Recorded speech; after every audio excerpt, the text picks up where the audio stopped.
Yeah, I don't think you're going to get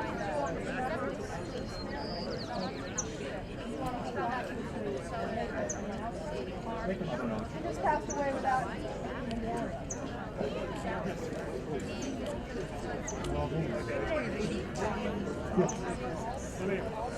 Good. We can do that. Welcome to the annual memorial ceremony at USS San Francisco Memorial Park. Parade the colors. Please rise.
Have the invocation.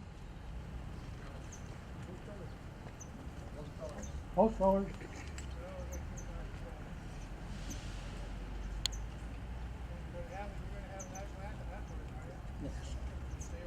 On. Yep. I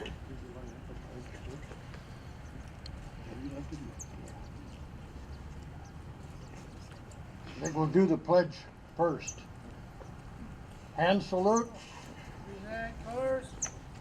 I pledge allegiance to the flag of the United States of America and to the republic for which it stands, one nation under God, indivisible, with liberty and justice for all. Two. Order, colors.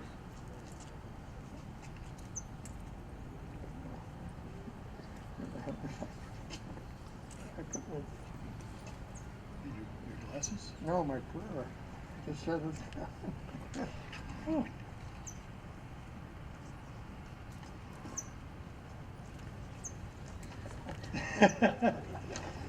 Oh, yes. Senior moment. Please be seated and remain covered.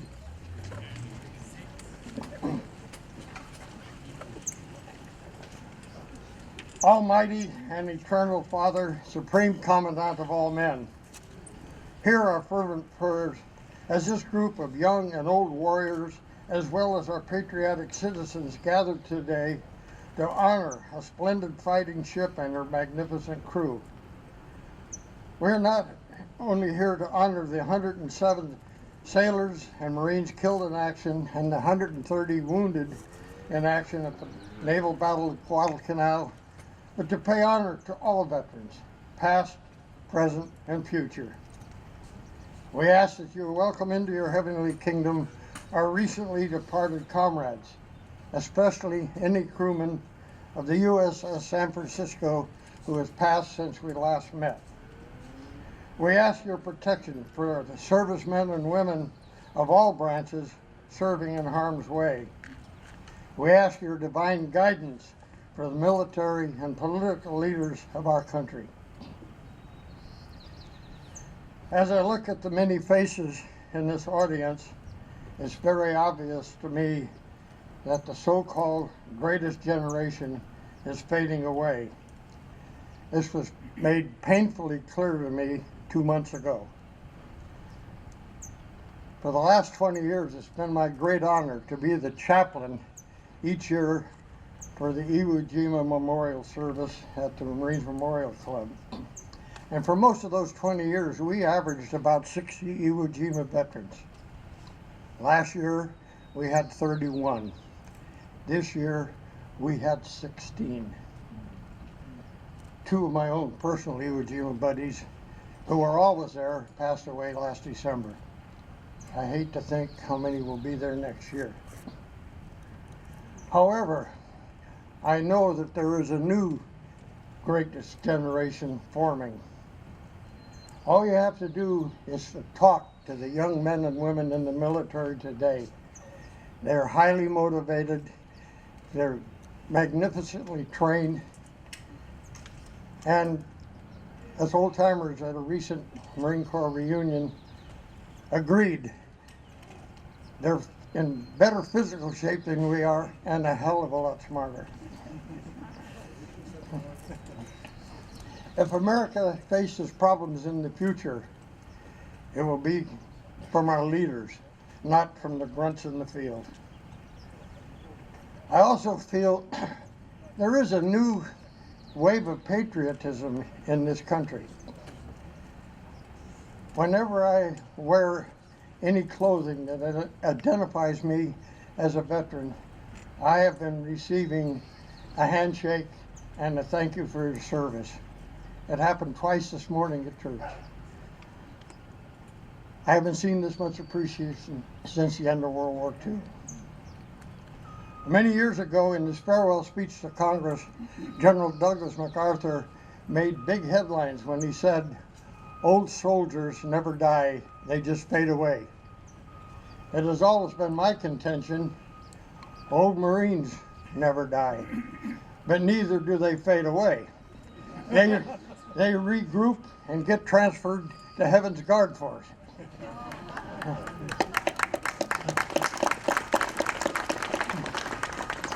I truly believe that someday when my transfer comes through, I will be reunited with the buddies I have made over the last 70 years. I truly hope and pray that all of you have the same feeling about your beloved veterans. Sacred is the memory of all our veterans, and may they rest in eternal peace. Amen. Thank you, Ed. Thank you so much.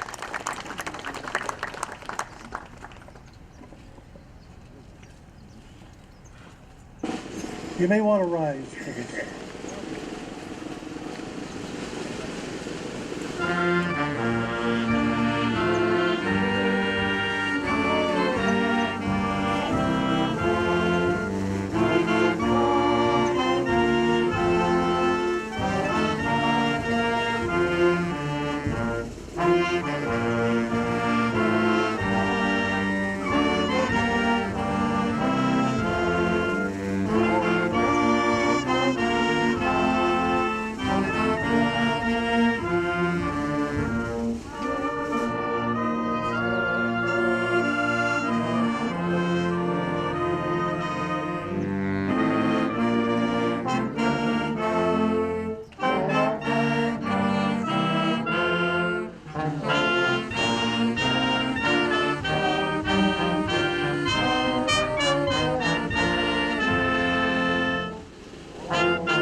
Thank you.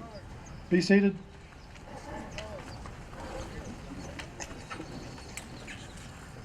As Chaplain Ed said, some pass away and are not recognized. I've been handed this card, which is to remember Marv Reckner, Pearl Harbor survivor. I know Chief Johnny knows him, probably John Egan. We have a couple of pictures here of him. He was a member of the Pearl Harbor Survivors, Chapter 2 in Alameda County, Alameda, California, right here. I'll put this back there so somebody can hang on to it. Well, welcome to the annual memorial ceremony honoring the 100 sailors and 7 Marines killed in action during the naval battle of Guadalcanal, and the 112 sailors and 17 Marines wounded in action. Their names are on the pylon directly behind me. The San Francisco was the second ship named for the San Francisco. The first one was the CA-5, built back in 1894 by Mare Island, and it did some surveying over here, and it was transferred to the East Coast to be a mine layer and a mine sweeper. And then in 1932, they changed the name to Yosemite and then to Tahoe, so the new San Francisco cruiser being constructed in the same shipyard in Mare Island could have the name San Francisco CA-38. It's a treaty cruiser. After World War I, the powers to be said no ship can be built more than 10,000 tons. So it weighed 10,000 tons. Well, then Japan and Hitler, Japan had built their huge battleships, Hitler with his dreadnoughts. So that kind of went away, but it was still the San Francisco. The original was scrapped when to Philadelphia back in 47 or 48, and the bell was transferred to the new USS San Francisco. That bell is in the lobby of the Marine Memorial, down at the corner of Sutter and Mason in downtown San Francisco. And it has little plaques all around it telling you the history of it. The interesting thing was that Vince Colon, he was a Seaman Deuce on the San Francisco, and his duty was to shine that bell. He went on to make captain, and when the bell was installed, he was in his captain's uniform, shining that bell. We want to thank the Goldman Foundation for the millions of dollars they donated to improve this facility, Presidio Trail, the Land's End Lookout down there, and renaming it the USS San Francisco Memorial Site. Yes. I want to introduce Elizabeth Julian, who is the new president of the DAR Local Society for supplying homemade cakes and cookies and complimentary Pete's coffee. Elizabeth, are you there somewhere? There she is. Christina Ramos, who started the whole thing, she's not able to be here. She has some other to do. Okay. There we are. Okay, got that, we got that. And the Battle of